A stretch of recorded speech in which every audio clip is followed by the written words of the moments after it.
PSG Fan TV, bonsoir à tous, bonsoir Johanna.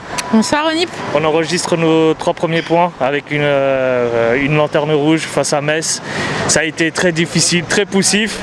On a très longtemps lutté pour marquer ce but et Draxler, venu de nulle part, marque ce but qui nous délivre et qui nous libère ce soir. Tout à fait, ça faisait longtemps que j'avais pas entendu la voix du speaker au Parc des Princes dire but de Paris, parce que là ça faisait un moment. Et c'est pas parce qu'on a gagné que c'est un beau match. Le match reste pour moi tout autant dégueulasse. Je vois pas d'autres mots. Draxler n'a pas été bon ce soir, même s'il marque.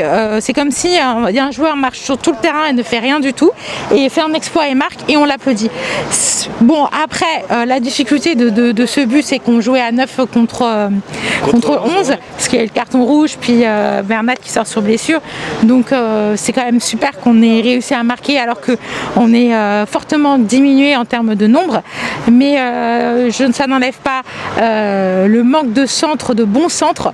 Bakker qui fait des récupérations de balles, mais qui ne surveille pas son arrière, et que juste derrière il y a un Messois, je sais plus comment on dit, un joueur de Metz, un Messa qui est derrière lui. Et heureusement qu'on a un Navas qui est là, qui fait des anticipations. Heureusement qu'on a Kimpembe qui est rentré alors qu'il aurait dû se reposer justement, et qui fait des sauvetages. Mais c'est pas possible que notre Paris Saint-Germain, les champions, les quadruplés, etc., les finalistes de la Ligue des Champions, on galère autant face à Metz. On aurait dû leur mettre 3-0, pas 1-0. Comme tu le dis, face à Metz, normalement, on devrait largement, avec cet effectif, même si elle a un peu décimé à cause des matchs précédents, et pourtant on a eu les occasions, mais elles sont pourtant pas rentrées dans les cages. Oui, je crois que c'était sur il y a eu une du frappe Sarabia, Draxler, de mémoire. Oui, il y a eu une belle frappe, je crois que c'était Di Maria qui la donne sur Icardi qui fait une tête, c'est dommage. Là, le but et tout, j'apprécie la qualité de Di Maria là-dessus, mais il y a eu quand même pas mal de flops. Ils sont pas encore au point, on le sent, et c'est vraiment dommage. Et j'ai l'impression que le PSG, en fait, il a régressé.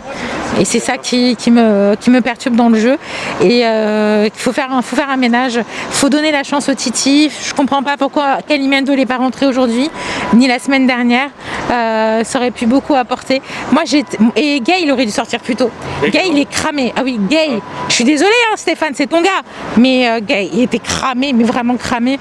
On sent qu'il pouvait plus. Mais tu sens une méforme, ou c'est physiquement que tu le vois un peu dépassé là aujourd'hui? Mais tout le monde, il y a un côté physique et psychique. Peut-être un manque de confiance aussi. Oui, et puis ils sont pas, et en fait, ils ont pas été préparés psychologiquement, parce que d'habitude, il faut savoir que le PSG, quand ils font des rentrées de saison, ils vont en Chine, je sais pas où, faire leur tournée, tu vois, prendre des automatiques, c'est ça. Et là, il n'y a rien eu. Il y a eu le final de Ligue des Champions, Ibiza, ça, j'en parle même pas.